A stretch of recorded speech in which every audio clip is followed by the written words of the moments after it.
Hello friends, कैसे हो आप दोस्तों। आज मैं काकुदा मूवी एक्सप्लेन करने जा रहा हूँ जो काकुदा के श्राप पर बेस्ड है। दोस्तों मैं अभी सीख रहा हूँ, कोई गलती हो जाए तो माफ़ करना। मूवी की स्टार्टिंग ओल्ड मैन से होती है जो बस से 20 सड़क पर उतर कर अपनी साइकिल पर सवार अपने गांव रातोड़ी जा रहा होता है। रास्ते में हम लोगों को अपने घर का छोटा दरवाज़ा खोलते हुए देखते हैं जो काकुदा के डर से बना होता है। जो कोई भी काकुदा के लिए दरवाज़ा नहीं खोलता है, काकुदा उसे शराब देकर कुबड़ा बना देता है और 13 दिनों तक मरने के लिए छोड़ देता है। फिर तभी ओल्ड मैन अपने घर पहुंचता है और घर का छोटा दरवाज़ा खोल देता है। गांव में एक ऐसा घर भी होता है जिसके दरवाजे बंद होते हैं और वो घर बबला का होता है, क्योंकि बबला अपनी गर्लफ्रेंड कलोटी के साथ रंगरलियां मना रहा होता है। तभी बबला की फ़ोन की घंटी बजती है। तभी उसे याद आता है कि उसके घर का दरवाज़ा बंद है और वो तेज़ी से जब खोलने जाता है तभी काकुदा उसके घर में आ जाता है और उसे एक शराब दे देता है और 13 दिनों बाद उसे मरने के लिए छोड़ देता है। हम देखते हैं कि बबला की मौत का मातम मनाया जा रहा होता है। आगे सीन शिफ्ट होकर इंदिरा की शादी पे आ जाता है और उसके घर लड़के वाले आए होते हैं। इंदिरा के माता पिता को इंग्लिश बोलने वाला लड़का पसंद होता है और सामने बैठा लड़का सस्ती सी इंग्लिश बोलकर उसके पिता को पटा लेता है। इंदिरा को यह रिश्ता मंजूर नहीं होता है और वो मना कर देती है। इंदिरा मरने की धमकी देकर सन्नी से शादी करने के लिए कहती है। इंदिरा के पिता पूछते हैं कि उसे इंग्लिश बोलनी आती है, तो इंदिरा झूठ बोल देती है कि हाँ। तभी इंदिरा सन्नी से मिलने जाती है और सन्नी से कहती है कि तुम्हें मेरे घर आकर माता पिता को शादी के लिए मनाना होगा और इंग्लिश भी बोलनी होगी। सन्नी यह सुनकर घबरा जाता है क्योंकि उसे इंग्लिश बोलनी नहीं आती है और इंदिरा उसे अपने पिता का ऐसे रट कर आने के लिए कहती है। हम आगे इंदिरा की बहन को भी देखते हैं जो बिल्कुल उसकी तरह दिखती है, जिसका नाम गोमती होता है। फिर जब सन्नी उसके घर आता है और इंदिरा के माता पिता से मिलता है और उसके पिता उसे इंग्लिश का ऐसे देते हैं जो बिल्कुल ही अलग होता है। सन्नी उसे पढ़ नहीं पाता है और सन्नी रिजेक्ट हो जाता है और रात को सन्नी अपनी दोस्त की शॉप पर बैठकर बहुत दारू पीता है और तभी इंदिरा आकर उसे भागकर शादी करने के लिए कहती है। जब सन्नी और इंदिरा पंडित के पास जाते हैं, पंडित शादी का दिन मंगलवार का तय करता है। मंगलवार का दिन सुनकर सन्नी बौखला जाता है क्योंकि उसी दिन काकुदा का दिन होता है। अंधविश्वास कहकर उसे मना लेती है। सन्नी शादी करने के लिए घर से निकल पड़ता है और बहुत ही तेजी से रीति रिवाज करने लगता है क्योंकि उसे घर जाकर छोटा दरवाजा खोलना होता है। उसके पिता भी उसके घर में नहीं होते हैं क्योंकि वो गोवर्धन गए होते हैं। सन्नी मोटरसाइकिल पर बैठता है, मोटरसाइकिल चालू नहीं होती और वह साइकिल पर जाने लगता है और तभी उसकी साइकिल की चैन टूट जाती है। तब वो पैदल ही भागकर अपने घर के पास पहुंचता है और छोटा दरवाजा खोलने लगता है। तभी उसकी कुंडी टूट जाती है और काकुदा आ जाता है और उसे शराब दे देता है और उसके भी पीठ पीछे कुबड़ हो जाता है। अगले दिन सन्नी का मातम मनाया जाता है और तभी इंदिरा आ जाती है और उन सबको अंधविश्वास कहकर सन्नी को डॉक्टर के पास ले जाती है। डॉक्टर इसे मामूली सर्जरी बोलकर इसका ऑपरेशन कर देता है। सन्नी का कुबड़ हट जाता है और इंदिरा खुश हो जाती है और फिर सुबह उठकर सन्नी का वो कुबड़ देखती है तो फिर से कुबड़ आ जाता है। वहाँ पे हम विक्टर को भी देखते हैं जो कि भूतों का शिकारी होता है और हॉस्पिटल में भूतों को आज़ाद करने के लिए आया होता है। विक्टर लिफ्ट में इंदिरा को अपना कार्ड देकर चला जाता है। इंदिरा उसे फ़ोन करके रतोड़ी गांव बुला लेती है। विक्टर के बारे में इंदिरा सन्नी को सब कुछ बता देती है। ये सब मिलकर गांव के एक स्क्रे क्रॉस के पास पहुंच जाते हैं। विक्टर तस्वीर बनाकर मिस्टीरियस सुलझाने लगता है। विक्टर पोजेस होकर कुछ ना कुछ बड़बड़ाने लगता है। स्केयर क्रॉस भी एक्टिविटी करने लग जाता है और ये सब डर कर भागने लगते हैं। तभी स्केयर क्रॉस सन्नी को पकड़ लेता है।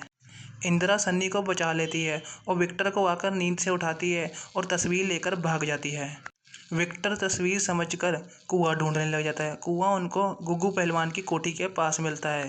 तभी विक्टर की मशीन की घंटी बजती है और सन्नी और उसका दोस्त खुदाई करने लग जाते हैं। खुदाई में उनको 2 कंकाल और एक टोपी मिलती है। तभी वहाँ पे काकुदा आ जाता है और विक्टर को अपनी शक्ति से उठाकर फेंकता है और इंदिरा आग से उसे भगा देती है। विक्टर टोपी को साथ में लेकर आ जाता है।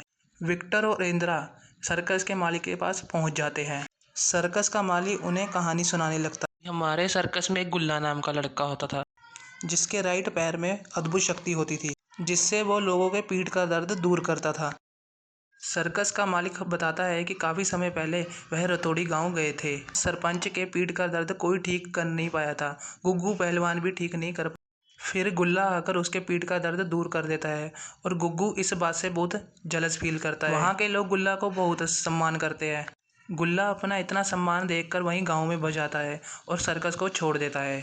आगे सर्कस के मालिक को कुछ नहीं पता होता है। तभी इंदिरा को फ़ोन आता है कि सन्नी खुदकुशी करने वाला था।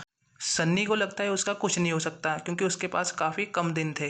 इंदिरा घर आकर ये सब बातें अपनी बहन से करती है और गुल्ला के बारे में बहुत बुरा भला बोलती है। तभी उसकी बहन काफ़ी बुरी तरह से रिएक्ट करती है। इंदिरा हैरान होकर ये सब बातें विक्टर को बताती है। विक्टर ये सब बातें सुनकर उसको लगता है कि गोमती को कुछ ना कुछ पता है। विक्टर को ये नहीं पता होता है कि ये दोनों ट्विन सिस्टर है। एक दिन गोमती रात को अकेले जा रही होती है और ये दोनों उसका पीछा करने लग जाते हैं। तभी वहाँ पे सन्नी भी आ जाता है। वो उससे सॉरी मांगने आया होता है। गोमती वहाँ स्क्रे क्रॉस के पास जाकर अजीब गरीब बातें करने लग जाती है। विक्टर तभी स्क्रे क्रॉस को जला देता है और तभी काकुदा आ जाता है। गोमती को अपने वश में कर लेता है।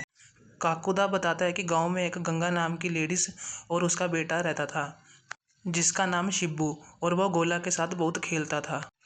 एक दिन गंगा की पीठ पीछे बहुत दर्द होता है और शिब्बू गोला को लेने के लिए उसके घर जाता है। वो उसकी माँ का दर्द ठीक करने के लिए कहता है। गोला ठीक करने के लिए मना कर देता है क्योंकि वो लेडीज़ को हाथ नहीं लगाता था। इसलिए काकुदा गांव की किसी भी लेडीज़ को हाथ नहीं लगाता है, वो सिर्फ पुरुषों को अपना शिकार बनाता था। शिब्बू गोला को रो धोकर मना लेता है और गोला उसके घर चल पड़ता है। गोला उसकी माँ को हाथ लगाने ही वाला होता है, तभी गुग्गू पहलवान उसे देख लेता है। गुग्गू पहलवान गलत इल्जाम लगाकर लोगों द्वारा बहुत पिटवाता है। गोला भागकर सबका दरवाजा खटखटाता है। उसकी मदद के लिए कोई नहीं आता है। उसे पता चल जाता है कि गांव के लोग बहुत स्वार्थी है। गुल्ला भागकर स्कैरक्रॉस के पास पहुंच जाता है और वहां ठंड के कारण अपना दम तोड़ देता है। गुग्गू पहलवान गंगा और उसके बेटे को मारकर उनकी कब्र अपनी हवेली के पास बना देता है। काकुदा इनकी जान छोड़कर इनको भगा देता है क्योंकि इंदिरा और गोमती में वो गंगा का रूप देखता है। फिर बाद में विक्टर के दिमाग में एक आइडिया आता है। वो सबको बोलता है कि काकुदा के पैर में शक्ति है, अगर उसका पैर ही काट दे तो ये श्राप खत्म हो जाएगा। तभी विक्टर घर ढूंढने लगता है और उसे घर मिलता है कलोटी का, जहाँ पे कोई भी मर्द नहीं होता है।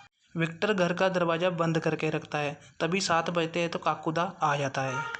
काकुदा आकर विक्टर को पकड़ने ही वाला होता है, तभी गोमती उसे अपनी बातों में लगा लेती है। तभी विक्टर मौका देकर उसका पैर काट देता है। फिर हम देखते हैं कि सन्नी भी नॉर्मल हो जाता है। गांव के सभी लोग विक्टर की बहुत प्रशंसा करते हैं। विक्टर गांव से जाने लगता है। विक्टर बस पर बैठता है और वही कुएं वाली तस्वीर देखने लगता है। विक्टर तस्वीर को उड़ा देता है।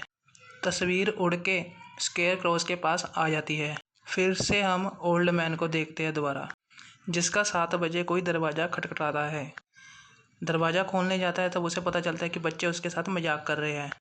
ओल्ड मैन उनको भगा देता है और ओल्ड मैन का दरवाज़ा फिर से कोई खटखटाता है और वह देखने जाता है। तब काकुदा बाहर खड़ा होता है और उसे शराब दे देता है क्योंकि काकुदा ने कहा था कि उसका शराब कभी नहीं ख़त्म होने वाला है।